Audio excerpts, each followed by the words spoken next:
જંગલેશ્વરમાં દાદાનું બુલડોઝર ગણગણ્યું.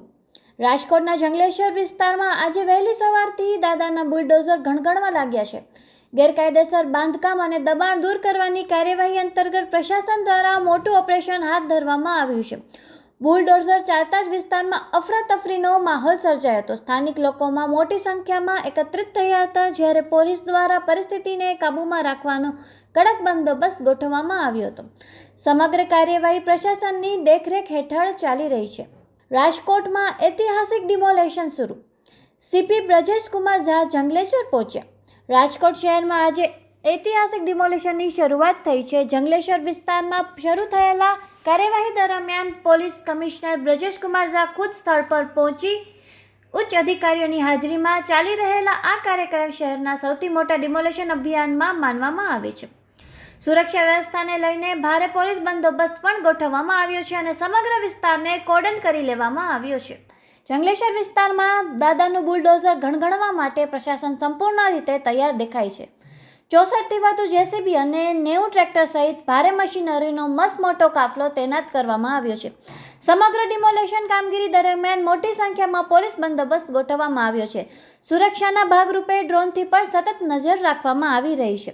વિસ્તારમાં પ્રવેશ પર નિયંત્રણ મૂકવામાં આવ્યું છે અને કેટલાક માર્ગો બંધ કરાયા છે. પ્રશાસનનું કહેવું છે કે આ કાર્યવાહી લાંબા સુધી ચાલવાની શક્યતા છે.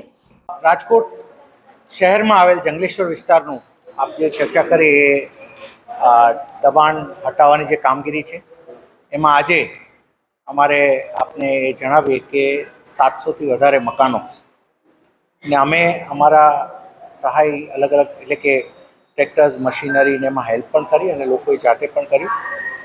700થી વધારે આવાસ હાલ ખાલી થઈ ચૂક્યા છે, જેને હવે અમે ડિમોલિશન લોકો ત્યાંથી બહાર નીકળી ગયા છે. ડિમોલિશન એનું હાથ ધરવામાં ચાલુ થઈ રહ્યું છે. બીજા પણ ધીમે ધીમે ગ્રેજ્યુઅલી થઈ રહ્યા છે. ઇલેક્ટ્રિસિટીનું ડિસ્કનેક્શનની કામગીરી આજ સવારથી ચાલી રહી છે, તો એમાં પણ એક સારા નંબરમાં અમે ઇલેક્ટ્રિસિટી પણ ડિસ્કનેક્ટ કરી ચૂક્યા છીએ.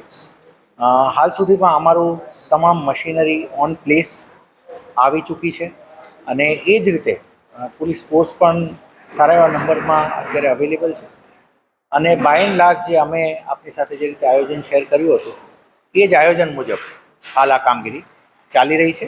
હું ફરીથી જણાવું છું કે 700થી વધારે મકાનો એટલે કે જે અમારો 1498નો જે આવાસનો ટાર્ગેટ હતો, જે ઘરોનો ટાર્ગેટ હતો, એની સામે 700થી વધારે ઘરો હવે હાલ અમે ડિમોલિશન સ્ટેજમાં આવી ગયા કહેવાય, કેમ કે હવે ત્યાં કોઈ માણસો છે નહીં. તો આ પ્રમાણે હાલની કામગીરી છે. અમારા જેસીબીસ 64 જેવા જેસીબીસ જે કમિટ થયા એ પણ અમારી પાસે ઇન પ્લેસ થઈ ગયા છે. એની સાથે ટ્રેક્ટર્સ, ટ્રોલીઝ અને એ જે મશીન આવે, જે ગેસ કટરથી લઈને જે વ્યવસ્થા હોય, એ તમામ મશીન જે અમે પ્લાન કર્યા એ પ્રમાણે હાલ થઈ ચૂક્યા છે. એટલે એ રીતે હાલનો આ છે. હવે અહીંયા આપ જાણો છો એમ ફૂલ ફ્લેજ પોલીસ અને મનપાનો એક જોઈન્ટ કંટ્રોલ રૂમ પણ અહીંયા જ બનાવવામાં આવ્યો છે. હવે જે કામગીરી થશે તે અહીંયાથી જ મોનિટર કરવામાં આવશે. નહીં, ટીપીનો રોડ અને સરકારી બે અલગ થાય. હાલ સુધી એવું કોઈ ધ્યાનમાં નથી. અમારો સર્વે છે ત્યાં સુધી હજી કોઈ ટીપીના રોડમાં જણાતી નથી, પણ કોઈ પણ જે બિલ્ડિંગ્સ આવતી જશે એમ જોતા જઈશું, પણ હાલના સ્ટેજે અમને નથી જણાતું. નહીં, ઓલરેડી સ્ટાર્ટ છે છેલ્લા 2 દિવસથી. છેલ્લા 2 દિવસથી આપ જુઓ એમ અમારી મનપાની ટીમ્સ અહીંયા છે. એક ઘર પર ટીમ જઈ રહી છે. અમે કન્વિન્સ કરી રહ્યા છીએ, લોકોને સમજાવી રહ્યા છીએ. અમે વેકેટ કરવા માટે પણ સમજૂત કરી રહ્યા છીએ. અમને એનો સહકાર પણ મળી રહ્યો છે. અને અમે આ 2 દિવસથી તો છેલ્લા અમારી મશીનરી આપી છે લોકોને, કે લોકો સુરક્ષિત રીતે ત્યાંથી નીકળી શકે. બધે મનપાની મશીનરી, એટલે આ અમારું છેલ્લા 2 દિવસથી આ કામગીરી શરૂ જ છે. એને અમે એઝ સુન એઝ પોસિબલ, કારણ કે રોડ તો બનાવવાનો છે, એ જ ધ્યેય છે, તો બનાવવામાં આવશે. એ હવે ચાલુ જ થશે બધું. જેમ કારણ કે મેં આપને કીધું કે વી આર નાઉ ફ્રી, કેમ કે હવે જેમ ઘર ખાલી થતા જાય છે એમ અમારી માટે હવે એક ફ્રી સ્પેસ છે.